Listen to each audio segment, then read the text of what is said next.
If you guys haven't seen the how to get a 300-pound bench press before Christmas video, I just dropped it, check it out. But in this video, I'm gonna be talking about how you can warm up for compound movements and how it's a little bit different for isolated movements. So first we need to talk about the two kinds of warm-ups, right? There's two different versions. And those being general warm-ups and specific warm-ups. Now, general warm-ups are just what they sound like. They're designed to raise your heart rate while getting your body temperature up with non-specific exercises, right? Non-specific movements that aren't going to help with technique or anything like that. Whereas specific warm-ups are designed to mimic the activity that you're trying to warm up for. So an example of this would be warming up with a lighter bench press weight as opposed to just starting off with your heaviest weight. Now, I know that sounds pretty self-explanatory, but how many warm-ups should we do? Should we do a general warm-up before our workouts? What should we do here?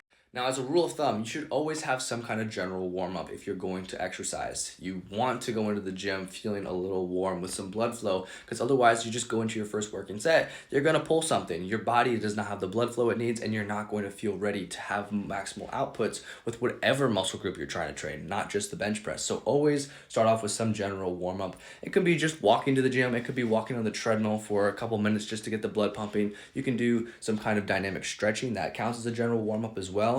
Anything to get the blood flowing.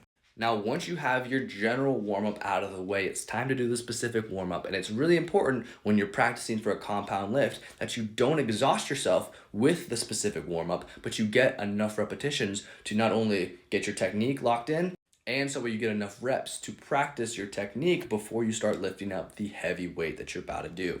If you're doing a specific warm-up for a compound lift, like a bench press, like a squat, it's really important that you increase the weight gradually. You don't want to just jump and put 225 on the bar if you're going for 235 as your PR. You want to make sure that you pick a weight that's roughly 75% of the working weight that you're doing. So not of your max, of the working weight. And then from there, you increase it by another 10% until you're at 85% of your working weight. You do 1 or 2 reps there. And then once you're feeling comfortable, once you feel stable with the technique, you can jump into your working sets. So where you're doing minimal repetitions before the actual working sets, so you're not exhausting the muscle, but you're getting enough stability, you're getting enough practice to maximize motor unit recruitment and not mess up your actual working sets.